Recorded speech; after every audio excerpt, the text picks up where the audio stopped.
बिस्मिल्लाहिर्रहमानिर्रहीम। अस्सलामु अलैकुम डियर व्यूवर्स। मैं हूं आपका फिजिक्स टीचर सिब्बतुल्ला और आज हम 8वां lecture entry test lecture series का डिस्कस करने वाले हैं। आज जो हमारा टॉपिक है वो है मोमेंटम एंड काइनेटिक एनर्जी। इन दोनों के बीच में हमें एक रिलेशन डिस्कस करना है। उस रिलेशन को हम आज पढ़ेंगे, उसके मुतालिक कुछ केसेस को डिस्कस करेंगे। फिर एट द लास्ट मुझे जो है वो कुछ एंट्रेंस लेवल के एमसीक्यूज पॉइंट्स के बारे में बात करनी है। ठीक है, तो मैं शॉर्ट में ही वो सारी चीजें एक्सप्लेन करूंगा, लेकिन अगर आपने वो जो है सारी चीजें फिर से सही तरीके से पढ़नी है, अंडरस्टैंड करनी है, तो वो मैं इस एंट्री टेस्ट लेक्चर सीरीज के बाद ही जो है ना सारी लेक्चर्स की एक रिपोर्ट बनाऊंगा, उसके हिसाब से मुझे डिस्कस करनी होगी। तो चले टाइम को ज्यादा वेस्ट नहीं करते, हम मोमेंटम और काइनेटिक एनर्जी का आपस में एक रिलेशन पढ़ेंगे। अच्छा, मैं यहाँ पर एक्सप्लेनेशन समझा देता हूँ आपको, उसके बाद हम नोट्स की तरफ फिर चलते हैं। देखिए डियर स्टूडेंट्स, इसका बड़ा सिंपल सा रिलेशन है और रिलेशन जो है वो कहाँ से ड्राइव होता है, इनके फार्मूला से ही ड्राइव होता है। आपने काइनेटिक एनर्जी का फार्मूला पढ़ा है और काइनेटिक एनर्जी का फार्मूला क्या होता है? Half M V square. ठीक है, मैं कह रहा हूँ कि मुझे इस फार्मूला के अंदर मोमेंटम का फार्मूला चाहिए, तो कैसे हमें मिलेगा? जब हम इसको m के साथ मल्टीप्लाई भी करेंगे और m के साथ डिवाइड भी करेंगे। So multiply by m and divided by m। Okay, then मुझे क्या करना है? देन मुझे मोमेंटम का फार्मूला बनाना है। तो 1/2 इस m को इस m के साथ मल्टीप्लाई कर दें तो इट बिकम्स m स्क्वायर और ये हो जाएगा v स्क्वायर। इसको डिवाइड कर देंगे, ये जो डिनोमिनेटर में m था, अब बदले में क्या होगा कि ये 2m के साथ मल्टीप्लाई हो जाएगा तो इट बिकम्स 1/2m। और बाकी मैं इस m v को होल स्क्वायर में लिख सकता हूँ, क्योंकि m के ऊपर भी स्क्वायर है तो v के ऊपर भी स्क्वायर है। ठीक है, अब 1/2m को आप एज इट इज रखें और एम वी किसके बराबर है? Mass into velocity, momentum. तो मैं मोमेंटम रख के इसको स्क्वायर कर दूंगा। तो काइनेटिक एनर्जी का फार्मूला क्या बना? काइनेटिक एनर्जी का फार्मूला बना momentum square divided bye 2m। ये रिलेशन आपको याद करना है। इस रिलेशन को हम पहले भी डिस्कस कर चुके हैं। आप मेरे प्रीवियस लेक्चर देखेंगे ना मोमेंटम के, वहां पर मैंने इस चीज को एक्सप्लेन किया था। अब अगर मोमेंटम गिवन होगी किसी क्वेश्चन में तो आप रिलेशन ढूंढ सकते हैं। अब मोमेंटम से हम काइनेटिक एनर्जी के थ्रू भी रिस्पेक्ट देख सकते हैं रिलेशन कैसे।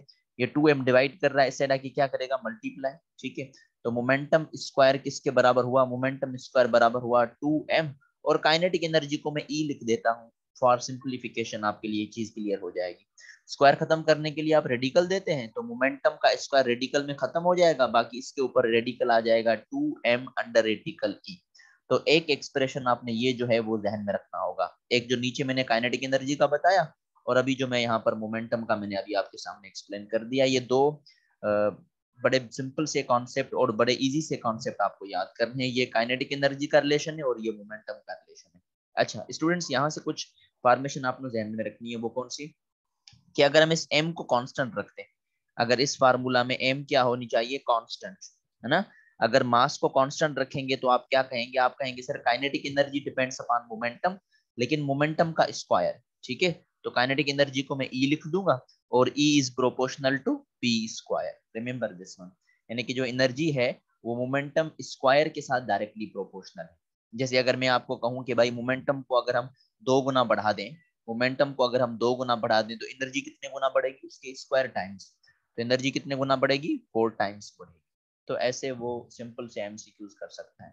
और अगर हम इस रिलेशन को देखते हैं तो इस रिलेशन में हमें क्या नजर आता है कि जो मोमेंटम है वो डायरेक्टली प्रोपोर्शनल है किसके साथ? रेडिकल ऑफ ई के साथ, अंडर रेडिकल ऑफ ई के साथ डायरेक्टली प्रोपोर्शनल है। तो ये दो बड़े सिंपल से कॉन्सेप्ट आपको याद करने हैं। अच्छा, यहाँ पर अगर मैं कहूँ कि भाई मुझे एनर्जी 4 गुना बढ़ा दिए, मैंने एनर्जी 4 गुना बढ़ा दी, तो मोमेंटम कितने गुना बढ़ेगी? आप कहेंगे मोमेंटम उसके रेडिकल में बढ़ेगी। तो 4 का अगर हम अंडर रेडिकल निकालेंगे तो कितना आएगा? 2 आएगा। तो ऐसे जो है आपने इनकी एक्सप्रेशंस को फाइंड करना। ठीक है, अब हम इसके केसेस की बात करेंगे। तो चलें नोट्स की तरफ चलते हैं, इतना ज्यादा टाइम में नहीं लूंगा आपका। चलें, so let's move towards the notes right now. Notes में भी मैंने यही चीज क्लियरली लिखी है। ठीक है, ये पहला जो एक्सप्रेशन है वो सिंपली लिखा पड़ा है इसके अंदर। मैं आपको डायरेक्ट फॉर्मेशन बता देता हूँ इसकी कि भाई जो एनर्जी है वो momentum square divided bye 2m होगा। कहाँ से आया? मैं आपको व्हाइट बोर्ड पर समझा चुका हूँ। Energy is directly proportional to momentum square, याद करना है। ठीक है, अब इसका मतलब क्या है? इसका मतलब यहाँ पर लिखा पड़ा है। क्या मतलब है? कि भाई अगर हम मोमेंटम को 2 गुना बढ़ा देंगे तो एनर्जी कितने गुना बढ़ेगी? 4 टाइम्स बढ़ेगी, कि वो उसके स्क्वायर में आती है। ठीक है, और मोमेंटम अंडर रेटिकल ई के प्रोपोर्शनल है, जबकि मास को हम क्या रखेंगे, कांस्टेंट रखेंगे। Okay, so let's move towards it's cases right now. इसके केसेस की तरफ चलते हैं ताकि आपके लिए ये चीज क्लियर हो जाएगी। अच्छा, इसका पहला केस है, मुझे एक एमसीक्यूज की फॉर्मेशन में मिला था, तो मैं यहाँ पर डिस्कस करना चाहूंगा। एमसीक्यूज कुछ यूं था कि आपके पास दो अनइक्वल मासेस हैं, ठीक है, बट दोनों की एनर्जी सेम है। किस एनर्जी की बात कर रहा था, काइनेटिक एनर्जी की। दोनों की काइनेटिक एनर्जी सेम है, मासेस डिफरेंट है, तो which one has a greater momentum, दोनों में से मोमेंटम किसकी ज्यादा होगी। ओके, तो अब हम क्या लिखेंगे, मैं यहाँ पर पूरी क्लियरिफिकेशन देता जा रहा हूँ आपको। दोनों की एनर्जी हमें क्या करनी है, बराबर करनी है। Is it clear, both have the same energies, दोनों की एनर्जी बराबर कर दी, E1 इक्वल्स टू E2। अब हमने एनर्जी का पहले फार्मूला क्या पढ़ा, momentum square divided bye 2m, ठीक है। अब पहली बॉडी की बात कर रहे हैं तो momentum square divided bye 2m1 कर देंगे, और दूसरी बॉडी की बात कर रहे हैं तो momentum 2 square divided bye 2m2 कर देंगे। तो अब ये 2 और 2 आपस में कैंसिल हो जाएगा, ठीक है। अब ये मोमेंटम 2 स्क्वायर इस साइड आ जाएगा, तो momentum 1 divided by momentum 2 whole square, और ये m1 को हम न्यूमरेटर पर लेके जाएंगे यहाँ पर, तो ये हो जाएगा m1 डिवाइडेड बाय m। बड़ा सिंपल सा मेथड है, देख लें। मैंने क्या कहा कि दोनों एनर्जीज को बराबर कर देना है, मैं यहाँ पर साइड पर इस चीज को एक्सप्लेन करता जा रहा हूँ। दोनों एनर्जी को बराबर कर देंगे तो E1 किसके बराबर हो जाएगी, momentum 1 square divided bye 2m1, के मास डिफरेंट है ना, मासेस को हमने सेम नहीं रखा, हमने एनर्जी को सेम रखा है। और ये हो जाएगा momentum 2 square divided bye 2m2।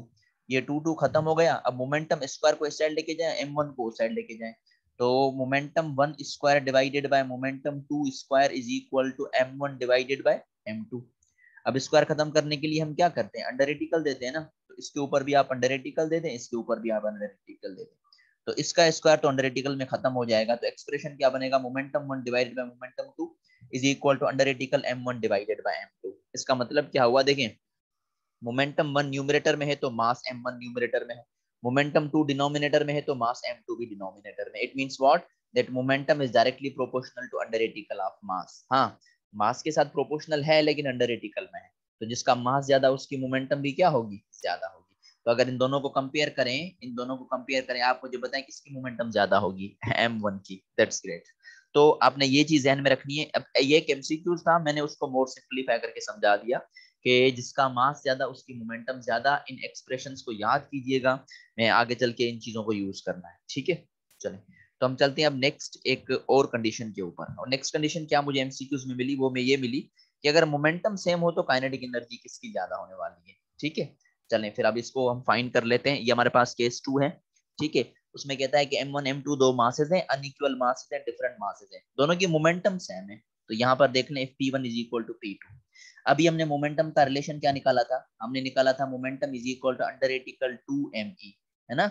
मैंने व्हाइट बोर्ड पर आपको समझाया, अगर आपका माइंड यहाँ पर हो तो आपको समझ आ जाएगा। अब हम फर्स्ट बॉडी की बात कर रहे हैं तो मोमेंटम 1 कर देंगे, मास 1 कर देंगे, एनर्जी 1 कर देंगे। ओके, तो यहाँ पर ये सारी चीजें लिखी पड़ी है, आप देख लो, दोनों को मैंने इक्वल कर दिया। अब अंडर रेटिकल खत्म करने के लिए हम क्या करते हैं, स्क्वायरिंग कर देते हैं, तो अंडर रेटिकल खत्म हो जाएगा। उसके बाद क्या हुआ, उसके बाद इस 2 को हमने 2 के साथ कैंसिल कर दिया, ठीक है। So this 2 is get cancel with this 2, इस 2 को कैंसिल कर दिया 2 के साथ। ये E2 मल्टीप्लाई कर रहा था इस E1 को आके डिवाइड करेगा, ये E2 जो है ये E1 को आके डिवाइड करेगा, ठीक है। ये M1 मल्टीप्लाई कर रहा था, उस साइड आके डिवाइड करेगा, यानी E1 divided by E2 is equal to M2 divided by M1। अब अगर इस एक्सप्रेशन को देखा जाए तो E1 न्यूमरेटर में है तो M1 डिनोमिनेटर में है, E2 डिनोमिनेटर में है तो M2 न्यूमरेटर में है। तो इसका मतलब क्या हुआ कि energy is inversely proportional to mass, जिसका मास कम उसकी एनर्जी ज्यादा, जिसका मास ज्यादा उसकी एनर्जी कम। तो इन दोनों में से ग्रेटर काइनेटिक एनर्जी किसकी होगी, अगर मोमेंटम सेम है तो ग्रेटर काइनेटिक एनर्जी किसकी होगी, M2 की होगी। तो इसी तरीके के साथ आप इस इक्वेशन को पहचानेंगे। Is it clear, okay. बड़े सिंपल से रिलेशन है, इतने डिफिकल्ट नहीं है, तो इतना ज्यादा टाइम कंज्यूम नहीं करते हम। ओके, आगे की तरफ हम चलते हैं। देखिए, अब इसी पर ही मैंने यहाँ पर दो एक एमसीक्यूज बना दिए हैं, ठीक है। अब सबसे पहले हम पहले एमसीक्यूज की तरफ चलते हैं। पहला एमसीक्यूज क्या है कि दो बॉडीज हैं, ठीक है, हमें क्या चाहिए, उनके मोमेंटम का रेशो चाहिए। सही है, ये दो बॉडीज हैं, एक का मास 4 kg, एक का मास 1 kg है, हमें उसके मोमेंटम के रेशो चाहिए, ठीक है। यहाँ पर काइनेटिक एनर्जी या इनका हम कोई भी रिलेशन जो है वो कंसीडर नहीं, मतलब उन चीजों को जो है ना हम अवे कर देते हैं, हमें इस मोमेंटम का रेशो चाहिए। तो मोमेंटम का रेशो मास के साथ क्या था, डायरेक्टली प्रोपोर्शनल, लेकिन अंडर रेटिकल में, ठीक है। तो momentum 1 ratio divided by momentum 2 ratio. अब under radical M1 ratio under radical M2। अब m1 कितना है 4, तो 4 का अंडर रेडिकल कितना होगा 2, m2 कितना है 1, तो उसका अंडर रेडिकल कितना होगा 1, यानी कि उनकी मोमेंटम का रेशो मास के टर्म्स में क्या मिला 2:1। तो ऐसे आप क्या करेंगे, उनके मोमेंटम के रेशो को कैलकुलेट करेंगे। इसी तरीके के साथ अगर आपको काइनेटिक एनर्जी देता तो काइनेटिक एनर्जी में क्या रिलेशन था, इनवर्स रिलेशन था। तो चलिए आप देख लें इसी क्वेश्चन को, काइनेटिक एनर्जी में आप कैसे करेंगे। काइनेटिक एनर्जी में आपने same as it is formation लिखनी है, ठीक है, और आपने इस एनर्जीज को क्या करना है, आपने इस एनर्जीज के रेशो को कैलकुलेट करना है, E1 रेशो E2। अच्छा, काइनेटिक एनर्जी का जब मैंने फार्मूला कैलकुलेट किया था ऊपर, तब हमने कोई अंडर रेडिकल की फॉर्मेशन नहीं देखी थी, ठीक है। मैं ऊपर बता दूं, यहाँ पर देखने आपने कोई अंडर रेडिकल की फॉर्मेशन यहाँ पर पुट नहीं की थी, यहाँ पर देख लें, ये देख लें, अंडर रेडिकल की कोई फॉर्मेशन नहीं है, लेकिन मासेस के साथ सिंपली उसका क्या है, इनवर्स रिलेशन है। तो चलें नेक्स्ट, अब मैं आपको बता देता हूँ कि अगर यहाँ पर मुझे काइनेटिक एनर्जी का रेशो चाहिए तो काइनेटिक एनर्जी उनके मास के साथ इनवर्सली प्रोपोर्शनल है। तो E1 रेशो E2 मालूम करेंगे, तो E1 का मास के साथ क्या बनेगा, इनवर्स रिलेशन, तो 1/m1, और E2 का मास के साथ क्या रिलेशन बनेगा, अगेन इनवर्स, तो 1/m2। तो इसकी जगह पर लिखेंगे 1:4, इसकी लिखेंगे 1:1। अब आपने क्या करना है, ये 4 डिवाइड कर रहा है, इस साइड जाके क्या करेगा, मल्टीप्लाई करेगा, तो 1:4 इज द करेक्ट आंसर। यानी वहां पर क्या था 2:1, यहाँ पर क्या है 1:4। इज इट क्लियर, क्योंकि मासेस के साथ इनवर्सली प्रोपोर्शनल है ना, तो हमने इस एनर्जी के साथ 1/m1 रख दिया और E2 के साथ 1/m2 रख दिया मास के टर्म्स में। तो इसी तरीके के साथ आपने 1:4 कैलकुलेट कर लिया यहाँ पर। तो ये दूसरा एमसीक्यूज हुआ यहाँ पर क्लियर।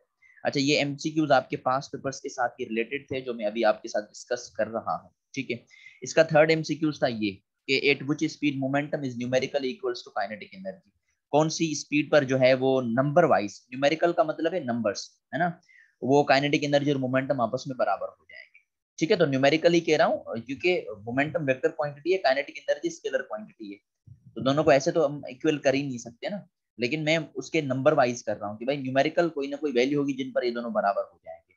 तो एनर्जी को मोमेंटम के बराबर करना है, तो एनर्जी किसके बराबर होती है, एनर्जी बराबर है काइनेटिक एनर्जी 1/2mv², और मोमेंटम किसके बराबर है, मास इंटू वेलोसिटी। अब वेलोसिटी को स्क्वायर में खत्म कर दें, ठीक है, और मास को मास के साथ खत्म कर दें, तो यहाँ पर क्या बचा, यहाँ पर बचा 1/2v, और यहाँ पर क्या बचा 1।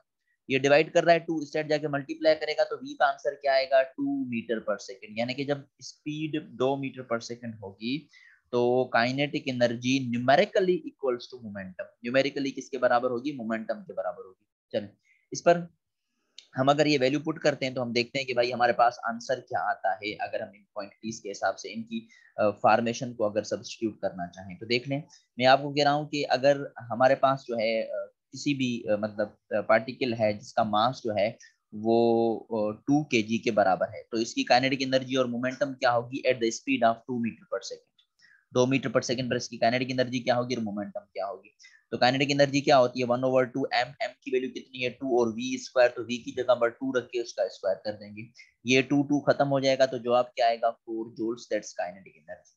और अगर मुझे मोमेंटम चाहिए तो मोमेंटम क्या होती है, मास इनटू वेलोसिटी। तो मास हमारे पास कितना है 2, वेलोसिटी कितनी है 2, तो अगेन इसका आंसर भी कितना आएगा 4 न्यूटन इनटू सेकेंड। यानी कि 2 मीटर पर सेकेंड वो स्पीड है जिस पर काइनेटिक एनर्जी का कोई भी एक नंबर, कोई भी एक न्यूमेरिकल वैल्यू मोमेंटम के किसी न्यूमेरिकल वैल्यू के बराबर आ जाए। तो ये एक एमसीक्यूज मुझे मिला था पास्ट पेपर्स के साथ ही रिलेट करके, तो वहां से आपने इस चीज को ध्यान में रखना है। अब हम बात करते हैं एक बड़े ही इंपॉर्टेंट इन टर्म्स के हिसाब से, जिसमें हम मालूम करेंगे इंक्रीज एंड डिक्रीज परसेंटेजेस, ठीक है, कि परसेंटेज को इंक्रीज करने से कितनी कोई चीज कितनी इंक्रीज कर सकती है, परसेंटेज को डिक्रीज करने से कितनी चीज जो है ना कितनी डिक्रीज कर सकती है, ठीक है। तो सबसे पहले मैं बात करूंगा परसेंटेज में, लेकिन इंक्रीजिंग ऑर्डर में। तो सबसे पहले हम किसकी बात करेंगे, इंक्रीजिंग ऑर्डर में। अच्छा, इंक्रीजिंग ऑर्डर में दो फॉर्मेशंस क्या है, यहाँ पर मैंने ए और बी को जो है वो मतलब कोई भी एक नंबर, कोई भी एक क्वांटिटी कंसीडर कर लिया है, ठीक है। आप क्वांटिटीज का रिलेशन निकालें। अभी हमने एनर्जी और मोमेंटम का रिलेशन पढ़ा था, हमने क्या पढ़ा था, एनर्जी और मोमेंटम का relation E is equal to P²/2m, है ना। तो एनर्जी और P² का आपस में क्या रिलेशन बनेगा, डायरेक्टली प्रोपोर्शनल, दैट्स करेक्ट, ठीक है। आपने अगर सिंपल पेंडुलम का टाइम पीरियड पढ़ा हो तो उसमें जो सिंपल पेंडुलम की लेंथ होती है वो टाइम पीरियड के स्क्वायर के साथ डायरेक्टली प्रोपोर्शनल होती है, ठीक है। इसी तरीके के साथ जो एनर्जी होती है कैपेसिटर के केस में वो डायरेक्टली प्रोपोर्शनल होती है, किसके, डायरेक्टली प्रोपोर्शनल होती है वोल्टेज के स्क्वायर के। तो ये एक डायरेक्टली प्रोपोर्शनल का रिलेशन बनता है। अब यहाँ पर कोई चीज इंक्रीज कर रही है तो हम उसके परसेंटेज को कैसे मालूम करेंगे, या डिक्रीज हो रही है तो हम उसके परसेंटेज को कैसे मालूम करेंगे। Is it clear? चलें, तो यहाँ पर ये बड़े इंपॉर्टेंट है कि यहाँ से बहुत सारे एमसीक्यूज बनते हैं, तभी मैं ये टॉपिक डिस्कस कर रहा था आपके साथ। अब इसको हम दो चीजों में डिस्कस कर लेते हैं, दो चीजों में डिवाइड कर लेते हैं। और वो दो चीजें क्या है? वो दो चीज, पहली बात ये है कि अगर इंक्रीज इन यार, मतलब मैं इंक्रीज की बात कर रहा हूँ स्टिल, मैं यहाँ पर क्लियरली लिख लेता हूँ इंक्रीज, मेरे नोट्स में भी लिखा हुआ है, आप वहीं से भी देख लीजिएगा।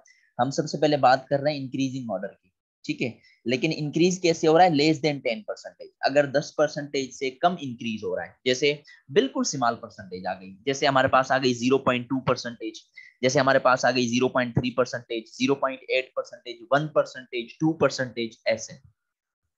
तो उन चीजों को कैसे सॉल्व किया जाए, देखें। अब यहाँ पर एक एमसीक्यूज है जिसमें कह रहा है कि if there is a small, अच्छा यहाँ पर ये मैंने टॉपिक लिखा, ये मैंने पॉइंट लिख दिए, if there is a small increase in percentage of momentum. अगर परसेंटेज ऑफ मोमेंटम में बहुत ही कम इंक्रीज हो रहा है, कितना कम इंक्रीज हो रहा है? Less than 10%। तो जो परसेंटेज इंक्रीज आप एनर्जी मालूम करेंगे वो किसके बराबर होगी? 2 multiply by percentage increase in momentum. जो आपको परसेंटेज इंक्रीज इन मोमेंटम दी जाएगी, आप उसको 2 के साथ क्या कर देंगे? मल्टीप्लाई कर देंगे। यहाँ पर मैंने दो जो है ना न्यूमेरिकल लिख लिए छोटे से। कह रहा है कि अगर परसेंटेज इंक्रीज मोमेंटम की 0.2 है, ठीक है, तो आपने क्या मालूम करना है? Percentage increase in energy. तो अभी मैंने ऊपर आपको फार्मूला बताया, वो किसके बराबर है? 2 into percentage increase in momentum. तो 2 को एज इट इज रखें, और परसेंटेज इंक्रीज इन मोमेंटम कितनी है? 0.2। तो यहाँ पर 0 पॉइंट कर दी तो आंसर कितना आएगा? 0.4%।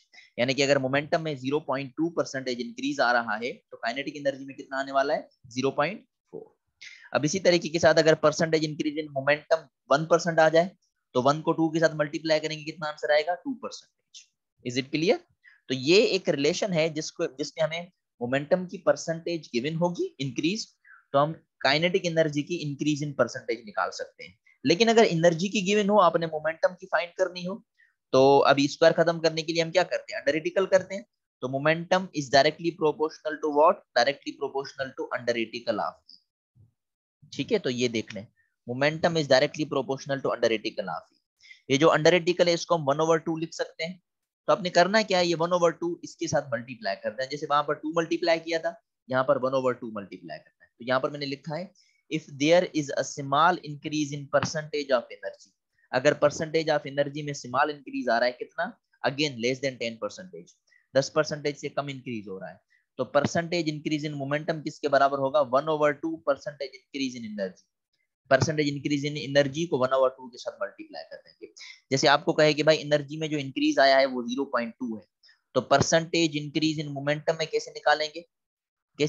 1/2 मल्टीप्लाई बाय 0.2, तो कितना आंसर आएगा इसका? 0.1%। तो अपनी ओरिजिनल वैल्यू से वो 0.1% बढ़ जाएगा।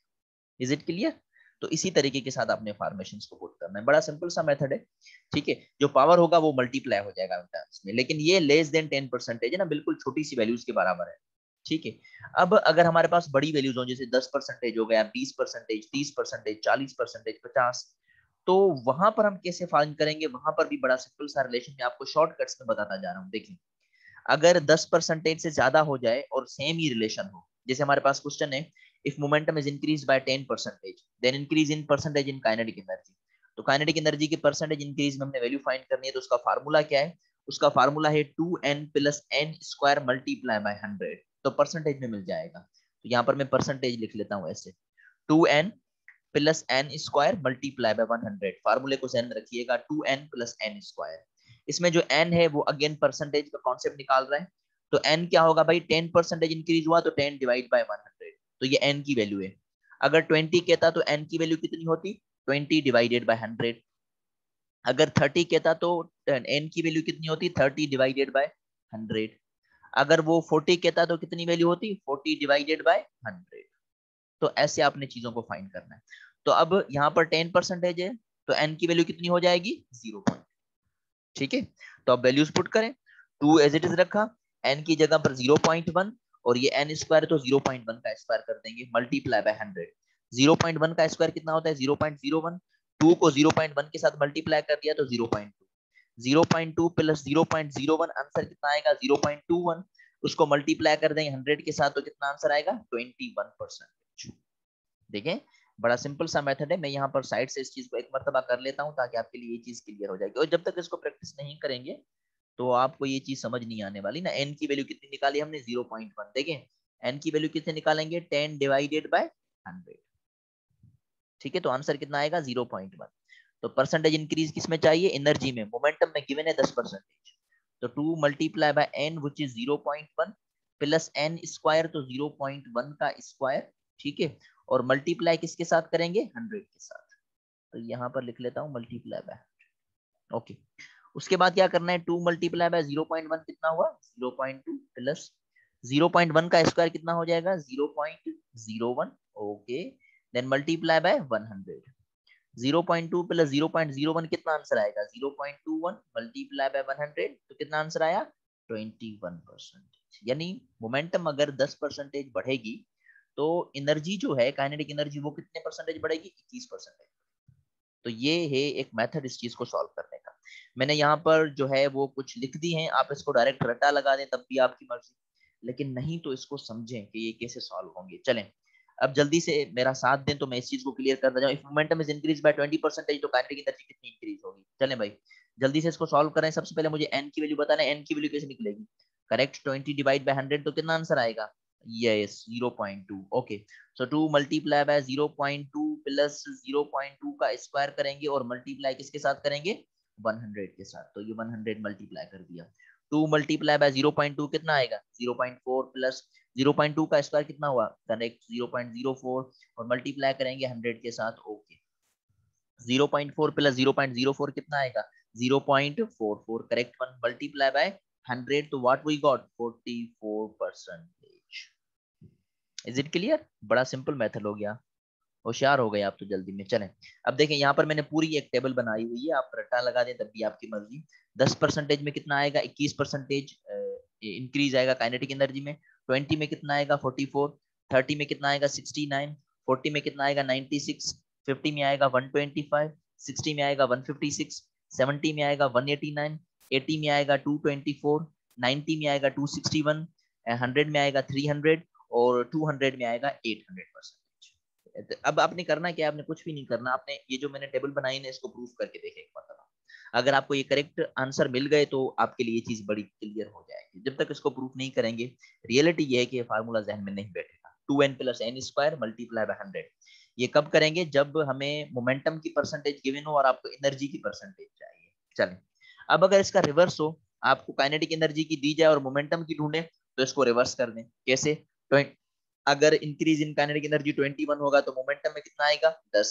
अगर इसमें 44 हो जाएगा तो इसमें 20। इसमें 69 हो जाएगा तो इसमें 30%। ऐसे ही आप इस चीजों को सॉल्व करते जाएंगे। लेकिन इसका एक मेथड भी है, इसका एक फार्मूला भी है, वो भी मैं आपको समझा देता हूँ। यहाँ पर ये देख लें ये चीज। ठीक है, इंक्रीजिंग में ये लास्ट वाली पॉइंट है। अब इसमें क्या कहता है? इसमें कहता है कि अगर एनर्जी जो है वो 21% इंक्रीज हो तो मोमेंटम में कितनी आएगी? Correct one, 10%। तो इसका फार्मूला कैसे निकालेंगे? हमारे पास रिलेशन ये हमें पता है। इसका फार्मूला होता है जो percentage increase in momentum find करनी हो, वो होती है अंडर रेडिकल 1 प्लस एन। यानी 1 प्लस एन को हम क्या करेंगे? अंडर रेडिकल में पुट करेंगे। 1 प्लस एन को हम क्या करेंगे? अंडर रेडिकल में। याद रखिएगा, काइंडली रिमेंबर दिस वन, कि आपने अंडर रेडिकल में 1 प्लस एन को पुट करना है और -1 बाहर कर देना है। ठीक है, मल्टीप्लाई बाय 100%। एन की वैल्यू कैसे निकालेंगे? सेम तरीका 21 है, तो 21 को डिवाइड करेंगे किसके साथ? 100 के साथ। तो आंसर क्या आएगा? 0.21। ये लिखा भी पड़ा है यहाँ पर। ठीक है, तो एन की जगह पर 0.21 लिखेंगे। ठीक है, तो अंडर रेडिकल 1 प्लस 0.21 और बाहर -1 कर देंगे, फिर मल्टीप्लाई बाय 100। हाँ मेरे बच्चे, 1 प्लस 0.1 करेंगे तो कितना आंसर आएगा? Correct 1.21 -1 multiply by 100। भाई 1.21 का अंडर रेडिकल क्या निकलेगा? 1.1। तो 1.1 -1 मल्टीप्लाई बाय 100। 1.1 से 1 माइनस करेंगे तो कितना आंसर बचेगा? 0.1 मल्टीप्लाई बाय 100। तो व्हाट वुड बी आंसर? इसका आंसर आएगा 10%। तो यहाँ पर ये देख लें, ये पूरा लिखा पड़ा है इस फॉर्मेशन। तो आपने दो चीजें याद रखनी है, अगर energy is proportional to momentum square दे तो ये फार्मूला। ठीक है, और momentum is directly proportional under radical दे तो ये फार्मूला। जब मोमेंटम में परसेंटेज दे, एनर्जी दे तो ये फार्मूला, और एनर्जी में परसेंटेज दे, मोमेंटम में इंक्रीजिंग पूछे तो ये फार्मूला। तो ये आपने, मैंने क्लियरली लिखा पड़ा है, आपने इस चीज को याद करना पड़ेगा। जब तक याद नहीं करेंगे तब तक ये चीज समझ नहीं आएगी आपको। Is it clear? बड़ा सिंपल सा मेथड था, इनको परफॉर्म करेंगे तब जाके ये चीज समझ आएगी। ओके, सो अब हम मूव करते हैं डिक्रीजिंग ऑर्डर की तरफ। मैं इसी को ही आज कंप्लीट करूंगा, क्योंकि हमें कल जो है, मैंने पहले वीडियो में बताया था, हमें जो है वो डिस्कस करना है कौन सा, कल हमें प्रोजेक्टाइल मोशन डिस्कस करना है। चलें, डिक्रीजिंग भी बड़ा सिंपल सा कॉन्सेप्ट है, ठीक है। अगर लेस देन 10% हो तो सेमी फॉर्मेशन है, जो मैंने पहले फार्मूला बताया था ना, परसेंटेज डिक्रीज इन एनर्जी, मतलब इंक्रीज को डिक्रीज में कन्वर्ट कर देंगे बस, 2 multiply by percentage decrease in momentum. अगर 10% से कम है तो, जैसे क्वेश्चन है, if momentum is decreased bye 0.2%, अगर मोमेंटम 0.2% में कम हो रही है तो percentage decrease in kinetic energy कितनी होने वाली है? तो percentage decrease in energy is equal to 2 multiply by percentage decrease in momentum. तो मोमेंटम है 0.2% गिवन है, ये देख लें, तो 2 मल्टीप्लाई बाय 0.2 तो कितना हो जाएगा? 0.4% डिक्रीज। ये हुआ कॉन्सेप्ट। और अगर हमारे पास जो है एनर्जी की मोमेंटम डिक्रीज में दिया जाए तो 1/2% डिक्रीज इन एनर्जी, बस मतलब जहां पर इंक्रीज यूज करे थे वहां पर डिक्रीज यूज करे, ठीक है। अब यहाँ पर अगर मैं आपसे पूछूं कि भाई एनर्जी जो है वो 0.2% डिक्रीज हुई है, एनर्जी जो है वो 0.2% डिक्रीज हुई है, तो मोमेंटम में परसेंटेज डिक्रीज कितना आएगा? जल्दी बता दे मुझे। करेक्ट, 0.1। क्यों? क्योंकि 1/2 मल्टीप्लाई बाय 0.2 करेंगे तो कितना आंसर आएगा? 0.1% डिक्रीज, ठीक है। बड़ा सिंपल सा मेथड था, लेकिन अगर 10% से ज्यादा डिक्रीज करे तो क्या होगा? तो भी सेम ही कॉन्सेप्ट है, लेकिन थोड़ा सा हम उसको चेंज करने की कोशिश करेंगे। देखिएगा वो फार्मूला कैसे बनेगा। अगर मोर देन 10% कहे तो energy is directly proportional to momentum, इसका हमें पता है। अब अगर जैसे क्वेश्चन गिवन है, if momentum is decreased by 10%, then percentage decrease in energy will be, energy में परसेंटेज डिक्रीज कितनी आएगी? तो फार्मूला क्या करेंगे? फार्मूला ये है उसका, 2n minus n square multiply by 100, बस यही फार्मूला है इसका, और कुछ भी नहीं। n की वैल्यू सेम निकालेंगे, 10 की n की वैल्यू कितनी होती है? 0.1, करेक्ट है। तो 2 मल्टीप्लाई बाय 0.1 माइनस 0.1 का स्क्वायर। ओके, सो इसको मल्टीप्लाई कर देंगे किसके साथ? 100 के साथ। 2 मल्टीप्लाई बाय 0.1 कितना होगा? 0.2 माइनस 0.01 एंड मल्टीप्लाई बाय 100। 0.2 से 0.01 माइनस करेंगे तो कितना आंसर आएगा? इसका आंसर आएगा 0.19 मल्टीप्लाई बाय 100। 0.19 को 100 के साथ मल्टीप्लाई करें तो कितना आंसर आ जाएगा? 19%। यानी कि अगर मोमेंटम 10% डिक्रीज हो रही तो काइनेटिक एनर्जी कितनी डिक्रीज होगी? 19%। Is it clear? यही है बेसिक कॉन्सेप्ट जो आपको याद करना है, ठीक है। तो डिक्रीजिंग का ये फार्मूला हुआ for less than, for more than 10%, 10% अगर ज्यादा होगी। तो मैंने ये पूरी टेबल बनाई हुई है, आप यहाँ से इस चीज को प्रूफ कर लेते हैं। और एक न्यूमेरिकल हम जल्दी से कर लेते हैं। अगर मैं 20% कहूँ तो 20% कैसे निकालेंगे? जल्दी बता दें। करेक्ट वन, पहले फार्मूला। ओके, तो मैंने फार्मूला लिख लिया, ये परसेंटेज, एन की वैल्यू 20 दूंगा, सॉरी एन की हमें 20%, तो एन की वैल्यू कितनी होगी? 0.2, तो 2 multiply bye 0.2 and multi minus 0.2 का स्क्वायर मल्टीप्लाई बाय 100, ये 100 पूरी ब्रैकेट के साथ मल्टीप्लाई। ओके, अब 2 को हमने क्या करना है? 0.2 के साथ मल्टीप्लाई कर देना है। तो चलें पहला तो हम यही काम कर लेते हैं। तो इसका आंसर आना चाहिए 0.4 माइनस, उसके बाद क्या है हमारे पास? 0.2 का स्क्वायर, तो 0.2 का स्क्वायर होने वाला है 0.04, और इसको मल्टीप्लाई कर देंगे 100 के साथ, ठीक है। अब हमें क्या करना है? 0.4 को हमने माइनस करना है, 0.4 माइनस 0.04, तो मेरे पास इसका आंसर आ रहा है 0.36। 0.36 मल्टीप्लाई बाय 100 तो कितना आंसर आया?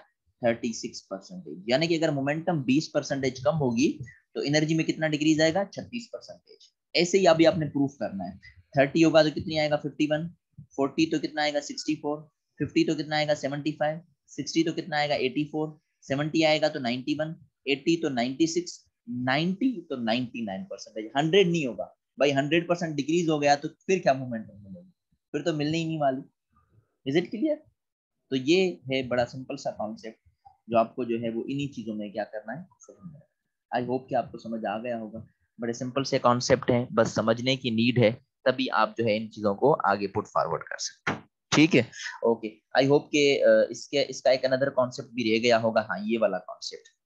अब इसमें अगर काइनेटिक एनर्जी का डिक्रीजिंग ऑर्डर कहे तो मोमेंटम की डिक्रीजिंग कैसे ढूंढेंगे? जैसे वहां पर ढूंढा था अंडर एटिकल 1 प्लस n माइनस 1, तो यहाँ पर हम थोड़ा सा इसको चेंज कर लेंगे, देखें क्या कहता है।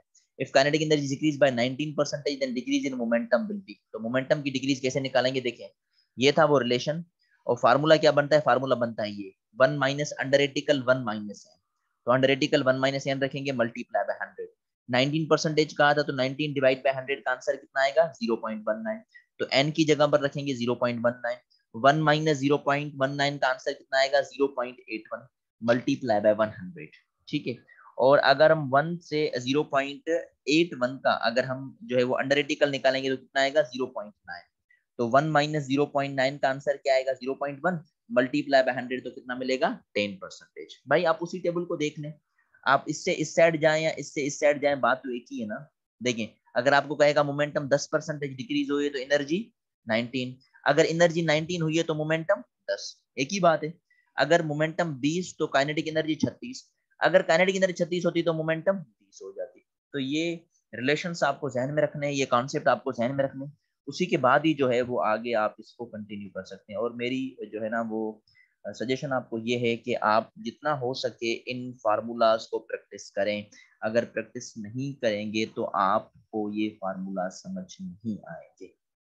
आई होप कि आपको ये चीज समझ आ गई होगी। छोटा सा लेक्चर था, इतना बड़ा लेक्चर नहीं था। इंशाल्लाह आपसे कल मुलाकात होगी फिर प्रोजेक्टाइल मोशन के साथ। तब तक के लिए